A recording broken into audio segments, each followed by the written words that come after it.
else were left. Okay.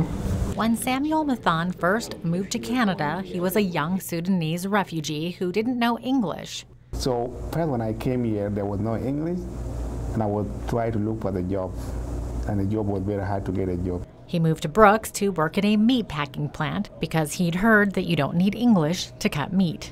And the job was very hard. And I think, why should I do that?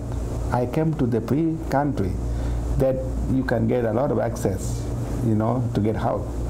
So that's the reason why I moved from Brooks to Lethbridge. And that's where 5th on 5th Youth Services stepped in. We focus a lot on employment, but we can also help people go back to school or go into post-secondary and do things related to employment. 5th on 5th is one of only 2 youth services centers in Alberta. The other is in Edmonton. So 5th on 5th is basically here for youth wanting to move forward. So we help kids that are 15 to 30 years old. Every year, the center helps thousands of Southern Alberta youth and young adults, just like Mathon, who was 29 when he solicited their help. They help me with English, writing, reading, and math. Mathon says had it not been for the one-on-one math and English tutoring he got at 5th on 5th, he never would have learned English and never would have passed his entrance exam to enter college. I went to college and do my assessment, and they say, you're ready to go to upgrading. And I did upgrading, and then I went to college for 2 years diploma. Sadly, 5th on 5th has undergone financial struggles. As of June 30th, they can no longer offer services like resume writing, job seeking, and interviewing skills. The election was called early. We were close to being able to discuss things with the minister, but then the election was called.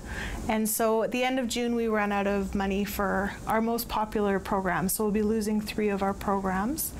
We're pretty hopeful that working with the new government in the future, we'll be able to bring them back. So we're working at just scaling back and offering 3 of our programs still that receive federal funding. About $500,000 is needed to reinstate those cut programs. And according to MLA Shannon Phillips, it came down to bad timing. In many ways, it's just a part of changing government, and we will ensure that we get it right. We are examining this matter, and that they are a vital service and central to our community with respect to youth employment and delivery of services to young people. So we'll go from serving about 8,000 youth in a year to about 200. So it's going to be a significant impact on the community. And then hopefully we'll be able to bring something back in the future. A hope that many share, so that others like Mathon won't have to go through the struggles of joblessness and lack of skills.